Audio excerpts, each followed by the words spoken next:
हैं। आप रहते हैं तो दहलीज़ें दूर रहती हैं, आप ना हो तो घर भी वीराने लगते हैं। फ़िक्र की कैफ़ियत लहज़ा-ए तहज़ीब है, आप ही तो हैं।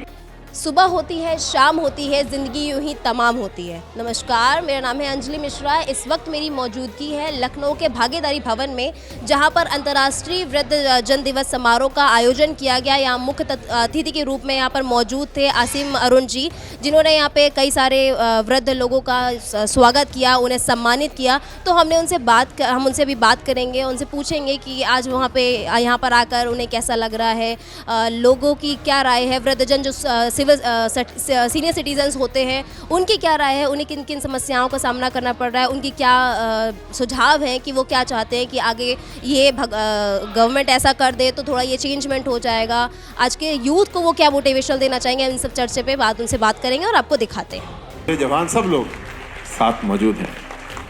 जो आपने बच्चों डांस प्रस्तुत किया, गीत प्रस्तुत किया, मनमोहक भी था। और उसके बाद जो गाने मेडले शब्द की हिंदी शायद जानने की ज़रूरत नहीं है, हम लोग समझ गए मेडले का मतलब बहुत अच्छा होता है।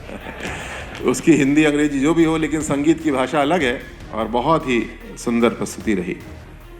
मैं आज, क्योंकि कुछ नीतिगत विषयों पे भी चर्चा होनी चाहिए, आगे और भी चर्चा होगी, उसका मैं थोड़ा ध्यानाकर्षित करना चाहता हूँ, एक टेम्पलेट देना चाहता हूँ। जो कमी अक्सर रहती है सरकार की नीतियों में कि 4-5 अधिकारी बैठ कर के कमरे में नीति तैयार करते हैं और फिर उस नीति को हम लेकर के आपके पास में आते हैं, फिर पाते हैं कि इसमें तो बहुत सारी कमियां छूट गई। इस पूरे प्रोग्राम का जो एडवांटेज थीम रखी है 60 एडवांटेज, इसका क्या मतलब? इसका मतलब ये है कि क्योंकि कोई व्यक्ति 60 या 65 या 62 वर्ष के पहुंच गए, इसका मतलब अब उनकी सेवा लेना बंद कर दे समाज, उनके अनुभव का लाभ न ले, ये गलत होगा। तो 60 वर्ष के हम हैं, ये हमारा एडवांटेज है, ये हमारी कमी नहीं है और उसका लाभ पूरे समाज को लेना चाहिए, पूरे परिवार को भी लेना चाहिए। लिया भी जा रहा है, लेकिन उसको और अच्छा कैसे किया जाए। जैसे कि शिक्षा के क्षेत्र में जो 62 या 65 वर्ष के प्रोफेसर हैं, क्या वाकई उनको रिटायर हो जाना चाहिए या उनकी सेवाएं हम लोग को लेते रहना चाहिए? हमें लगता है जब तक वो स्वस्थ हैं मानसिक रूप से, शारीरिक रूप से, तो उनकी सेवाएं हम लोग को लेते रहना चाहिए। ऐसी नीतियाँ बनाने की ज़रूरत है और उनका योगदान वो चाहे 70-80 साल के हो जाए तो भी हमको लेना चाहिए, जब तक कि वो स्वस्थ हैं और वो बेहतर योगदान कर पा रहे हैं। धन्यवाद। इस वक्त हम मौजूद हैं कमलेश्वर सर के साथ में, ये जो कि चीफ जस्टिस रह चुके हैं और वर्तमान समय में रिटायर्ड हुए। सर, हम आपसे ये जानना चाहेंगे कि आप आगे आने वाली यूथ को क्या एक मोटिवेशन देना चाहेंगे कि उनमें क्या चेंजमेंट? देखिए, परम कर्तव्य बुजुर्गों का ये है कि वो आने वाली संतान को प्यार का रास्ता दिखाएं। उनको उनके मन में ये धारणा जागृत करें कि समाज में प्यार ही शांति और संपत्ति सुख ला सकती है। पर अब यही है, वरना जीवन में कॉम्पिटिशन इतने हैं कि उन कॉम्पिटिशन की वजह से हर समय होड़ के लगी रहती है। तो मेरा तो ये युवा वर्ग को कि हर चीज़ को एक आप पॉजिटिव तरीके से देखिए और उसमें उसको एक प्यार की निगाह से देखिए। जो आपका विरोधी भी है उसको भी कुछ प्यार की रोज देखें, उसमें क्या अच्छा है। जैसे सर्वे भवन्तु सुखिनः सर्वे बात आती है ना, तो ये है। और दूसरा ये है कि भाई देखिए, बुजुर्गों की देखभाल अगर बच्चे नहीं करेंगे तो कौन करेगा? और मतलब क्या कहा जाए इसके बारे में। अच्छा, ये बताएं, आपको वृद्धजन दिवस समारोह पे आपको सम्मानित किया गया, आपको यहाँ पर बुलाया गया, तो इस पर आपका क्या कहना? आप हमें 2 पंक्तियाँ इस पर बात नहीं पूछिए। वृद्धजन दिवस समारोह जो हुआ, उस पर आपको सम्मानित किया गया। इस तो आपको सम्मान लेके कैसा मिला, कैसे लगा, आप उसकी उस पर क्या राय है? कुछ पंक्तियाँ, कुछ बात जो हमारे ऑडियंस सुने, आपको उससे मोटिवेट हो। देखिए, सम्मान तो दूसरे व्यक्ति का अधिकार है। जो सम्मान कोई दे या न दे, ये तो हम अपने ऊपर ज़बरदस्ती मांग नहीं सकते। लेकिन नेचुरली जब हमको सम्मान मिलता है तो एक ऊर्जा बढ़ती है। और ये है कि जो हम अभी तक कभी करते रहे हैं या जो हमने अपनी कर्म की है उसको भी और आगे बढ़ाएं, और जो आने वाली पीढ़ी है उसके लिए हम एक प्रेरणा रूप बने, जिससे कि आगे देश आगे बढ़े और हमारा समाज आगे बढ़ता चला जाए। तो सम्मान मिला है तो अच्छा तो लगता ही है, इसमें कोई दो राय तो हो नहीं सकती। और ईश्वर की कृपा से अपने जीवन में काफ़ी सम्मान मिले भी हैं, पहले बहुत मिले हैं।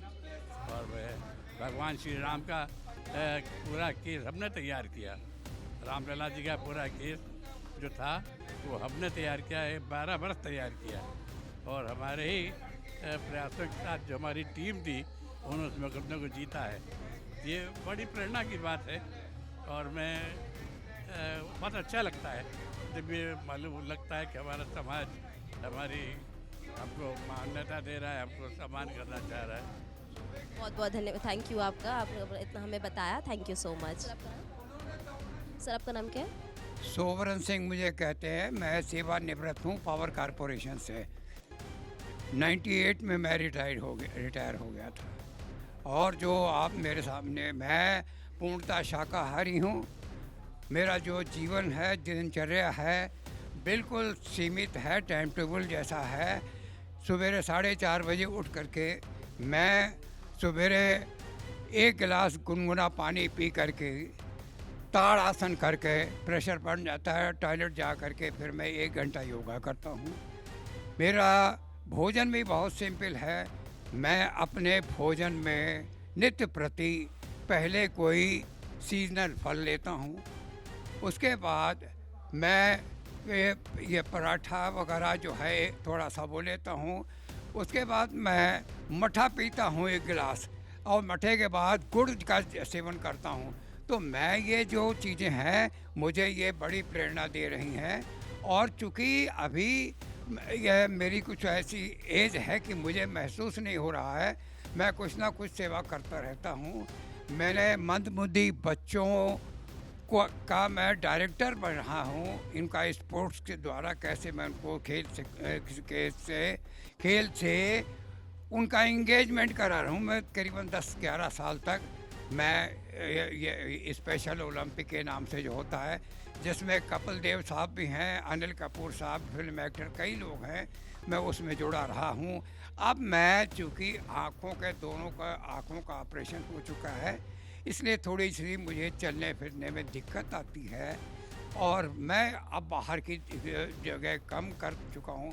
धार्मिक विचार भी रखता हूँ। हर एक को कहता हूँ कि धार्मिक बनिए, धर्म को धारण कीजिए। खाली जब तक धर्म को धारण नहीं करेंगे तब तक आप धर्म की भाषा नहीं समझ पाएंगे। और ये जो आजकल दिखावा करते हैं लोग, आज का जो यूथ है, आप जितने जैसे कि बताया कि आप शाकाहारी खाना खाते हैं, लेकिन आज का यूथ कहता है कि हम जिम जाएंगे, हमें बॉडी मेंटेन करनी है, उसके लिए वो सप्लीमेंट्स लेते हैं जो तमाम तरीके के केमिकल्स लेते हैं। उसके अलावा कहते हैं कि अंडा लेंगे, मांस मच्छी लेंगे, वो ज़्यादा अच्छा है। इस पर आपकी क्या राय है? नहीं साहब, मैं इससे सहमत नहीं हूँ। सरदार फौजा सिंह, जिन्होंने 114 साल की उम्र में, अभी आपने सुना होगा, डेथ हुई है, और डेथ हुई एक्सीडेंट में, वो पूर्णतः शाकाहारी थे। और ये ज़रूरी नहीं है कि आपके ये अंडा और मछली और इन सब में ताकत है। अरे मैं जब 20 किलोमीटर वॉक में नेशनल चैम्पियन हुआ तो मुझसे यही पूछा प्रेस वालों ने, मीडिया वालों ने, कि व्हाट इज़ योर डाइट। मैंने कहा आई एम प्योर वेजिटेरियन। कहा हाउ इट पॉसिबल। मैंने कहा कि आई एम प्रूविंग इट। कहा फिर भी आपको कोई ना कोई तो आपका सप्लीमेंट होगा जो ताकत देता है। मैंने कहा हाँ है। क्या है? 1 मुट्ठी भीगी मूंगफली कच्ची, एक मुट्ठी चना भीगा, ये कच्चा सोयाबीन, मूंग की दाल, ये 1 मुट्ठी लेने के बाद, अंकुरित ज़्यादा कोशिश करता हूँ, लेने के बाद 1 कप दूध पीता हूँ। यही मेरी डाइट है। और बाकी मैं कुछ नहीं खाता हूँ। मैंने कभी आज तक शराब या मुर्गा और नान, ये सब जितने नॉन वेज जो बड़े शौक बन गए हैं, मैं इनके करीब भी नहीं जाता। डॉक्टर जगतपाल सिंह तोमर। आज यहाँ सम्मान समारोह में आकर आपको कैसी अनुभूति हुई? अंतर्राष्ट्रीय वृद्ध जन समाज ये हमेशा के लिए सम्मानित होता रहे और हमारे जैसे लोगों को हर साल ये बुलाते रहें।